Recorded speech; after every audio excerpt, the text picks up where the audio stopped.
প্রত্যেকটা পেজের না বেস্ট সেলিং একটা প্রোডাক্ট, ফুড আইটেম বা কম্বো যেটাই বলো না কেন, বেস্ট একটা জিনিস কিন্তু থাকে তার সেলিং এর মধ্যে, যেটা দিয়ে তার পেজটা সবার কাছে পরিচিতি পেয়েছে। তো সেক্ষেত্রে আমি বলতে পারি আমার পেজের যদি মোস্ট সেলিং বা একটু আকর্ষণীয় কিছু হয়ে থাকে সেটা হচ্ছে আমার কেকের এই কম্বোগুলো। আসলে বর্তমান অনলাইন ব্যবসাটা না আপনার নিজের উপরে ডিপেন্ড করে যে আপনি কতটুকু পরিশ্রম দিচ্ছেন, সেখানে কতটুকু মেধা খাটিয়ে আপনার ব্যবসাটাকে আরো এগিয়ে নিয়ে যাবেন। কারণ হচ্ছে আপনার চেষ্টা করতে হবে যে কোন নতুনত্ব বিষয়টা আপনার পেজে থাকলে কাস্টমার আপনার থেকে নিবে।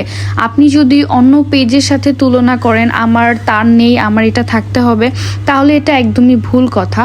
আপনি সব সময় চেষ্টা করবেন যে নতুনত্বটা আপনার পেজে কি আনা যায়, তাহলে দেখবেন আপনার কাস্টমার এমনিতেই চলে আসবে। যেমন আমার পেজে আমি সবসময় নতুনত্বর মধ্যে এটা খুঁজেছি যে কাস্টমারদেরকে কিভাবে একের ভিতর সব দেওয়া যায়।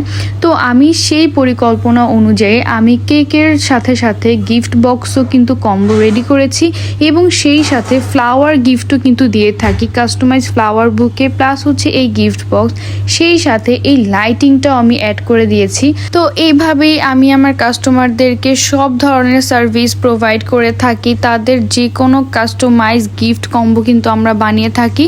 তো আপনাদেরও যাদের যাদের এরকম কম্বো প্রয়োজন, আপনার প্রিয় মানুষদেরকে দিতে চাচ্ছেন, সব ধরনের কাস্টমাইজ কিন্তু আমরা করে থাকি আর একদমই রিজনেবল প্রাইসের মধ্যে। তো দেরি না করে এক্ষুনি অর্ডার করে ফেলবেন।